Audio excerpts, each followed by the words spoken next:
அஸ்ஸலாமு அலைக்கும் வரஹ்மத்துல்லாஹி வபரகாத்துஹு. அன்பிற்கினிய சகோதர சகோதரிகளே, நாம் பொதுவாக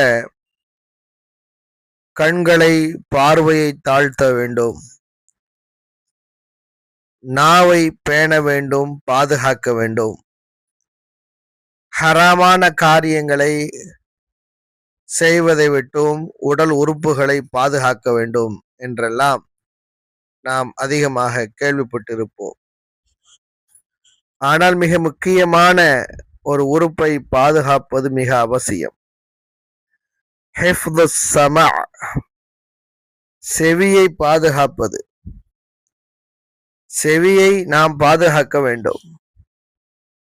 இது குறித்து அல்லாஹு தஆலா குர்ஆனிலே செவிப்புலனை குறித்தும் நமக்கு எச்சரிக்கை செய்கிறார். பொதுவாக அல்லாஹ் நமக்கு வழங்கி இருக்கக்கூடிய அருட்கொடைகளுக்கு நாம் நன்றி செலுத்த வேண்டும். அவன் வழங்கி இருக்கக்கூடிய அருட்கொடைகளை நம்மால் எண்ணி பார்க்க முடியாத அளவுக்கு இருக்கிறது. அவன் கொடுத்திருக்கக்கூடிய அருட்கொடைகளை அது உடல் உறுப்புகளாக இருந்தாலும் சரி, இவையெல்லாம் அல்லாஹ்வுடையது. வமா பிக்கும் மின் நிஅமத்தின் ஃபமினல்லாஹ், நம்மிடத்தில் இருக்கக்கூடிய எல்லா அருட்கொடைகளும் அல்லாஹ்வுடைய புறத்திலிருந்து இருக்கிறது. அல்லாஹ் வழங்கி இருக்கக்கூடிய உடல் உறுப்புகளில் மிக முக்கியமான உறுப்பு செவியாக இருக்கிறது. அல்லாஹ் குர்ஆனிலே வல்லாஹு அഖ்ரஜக்கும் மின் புதூனி உம்மஹாத்திக்கும், அல்லாஹ் உங்களுடைய தாயினுடைய வயிற்றிலிருந்து உங்களை வெளியாக்கினான். லா தஅலமூன ஷையன் வ ஜஅல லக்குமுஸ் ஸமஅ வல் அப்ஸார வல் அஃபீதா, நீங்கள் எதையும் அறிந்திருக்காத நிலையிலே வயிற்றை விட்டு வெளியில் வந்தீர்கள். வ ஜஅல லக்குமுஸ் ஸமஅ வல் அப்ஸார வல் அஃபீதா, அல்லாஹ் உங்களுக்கு செவிப்புலனை, பார்வையை, உள்ளத்தை கொடுத்திருக்கிறார். லஅல்லக்கும் தஷ்குரூன், அல்லாஹ் இங்கே கொடுத்திருக்கக்கூடிய உடல் உறுப்புகளில் முதலாவதாக விஷயத்தை சொல்லுகிற பொழுது செவிப்புலனை குறித்து சொல்லுகிறார். நல்ல விஷயங்களை நாம் கேட்க வேண்டும்.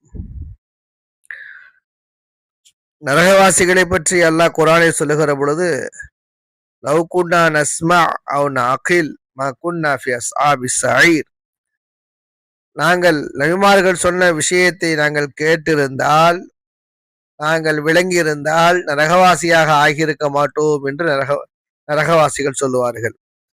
ஆக கேட்கக்கூடிய செவித்திறன் இருக்கிறது, அதை நாம் பாதுகாக்க வேண்டும், நல்ல முறையில் அவைகளை பயன்படுத்த வேண்டும். காதுகளால் கேட்கப்படக்கூடிய விஷயங்கள் மூன்றாக இருக்கிறது. அல்லாஹ்வுக்கு விருப்பமானவற்றை நாம் கேட்க வேண்டும்.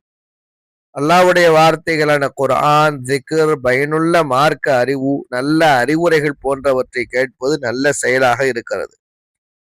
ஃபைதா குரிஅல் குர்ஆன் ஃபஸ்தமிஉ லஹு, அல்லாஹ் சொல்லுகிறார், குர்ஆன் ஓதுவதை கேட்டால் நீங்கள் காது தாழ்த்தி கேளுங்க என்கிறார். ஃபபஷ்ஷிர் இபாதில்லதீன யஸ்தமிஊனல் கௌல ஃபயத்தபிஊன அஹ்ஸனா, என்னுடைய அடியார்களுக்கு நற்செய்தி கூறுவீராக, அவர்கள் பேச்சை கவனமாக கேட்டு அதில் சிறந்ததை பின்பற்றுகிறார்கள் என்று அல்லாஹ் சொல்லுகிறார். ஆக குர்ஆன் ஓதுவது, மார்க்க சொற்பொழிகளை கேட்பது, நல்ல அறிவுரை கேட்பது, இவைகளை நாம் கேட்க வேண்டும். இரண்டாவது, ஹராமானவற்றை கேட்பது. இது தடை செய்யப்பட்டதாய் கேட்பதாக இருக்கிறது. ஒரு மனிதன் காதுகளை பயன்படுத்தி அவதூறு, புறம் பேசுதல், பொய்கள், தீய பேச்சுக்கள் மற்றும் மார்க்கத்திற்கு எதிரான அல்லது பாவத்திற்கு அழைக்கும் விஷயங்களை கேட்பதில் ஈடுபடக்கூடாது. மூன்றாவதாக இருப்பது முபாஹ், அதாவது அல்லாஹுவால் அனுமதிக்கப்பட்ட கேட்கும் விஷயங்கள். இவைகள் தானாகவே நன்மையாகவோ பாவமோ ஆகாமல் அவற்றில் உள்ளடக்கவற்ற நோக்கத்தை பொறுத்து தீர்மானிக்கப்படும். குடும்பத்தினரோடு சாதாரணமாக பேசுவதை கேட்பது, நல்ல நண்பர்களின் நல்ல உரையாடல்களை கேட்பது, தேவையான உலக விஷயங்களை பற்றி கேட்பது, வியாபாரம் மற்றும் வேலை தொடர்பான உரையாடல்களை கேட்பது, இவைகள் எல்லாம் அனுமதிக்கப்பட்டதாக இருக்கிறது. அருமை சகோதரர்களே, நண்பர்களே, செவிப்புலனை நாம் பாதுகாக்க வேண்டும், நல்ல விஷயங்களை நாம் கேட்க வேண்டும், பாவகரமான விஷயங்களை நாம் கேட்கக்கூடாது. அல்லாஹ்வின் தூதர் ஸல்லல்லாஹு அலைஹி வஸல்லம் அவர்கள் பல துஆக்களை கற்றுக் கொடுத்திருக்கிறார்கள். அந்த வரிசையில் செவியினுடைய தீங்குகளை விட்டு உன்னிடத்தில் நான் பாதுகாவல் தருகிறேன் என்று கேட்டிருக்கிறார்கள். அல்லாஹும்ம இன்னி அஊது பிக்க மின் ஷர்ரி ஸமஇ வ மின் ஷர்ரி பஸரி என்று வரக்கூடிய ஹதீஸில் அல்லாஹ்வின் தூதர் ஸல்லல்லாஹு அலைஹி வஸல்லம் செவிப்புரின் தீங்குகளை விட்டு பாதுகாப்பில் தேடியிருக்கிறார்கள். ஆக நல்ல அல்லாஹ் கொடுத்த அற்புதமான உறுப்பு செவி. அந்த உறுப்புகளை நாம் மிக கவனமாக பாதுகாக்க வேண்டும். அல்லாஹ் அருள் பாலிப்பானாக.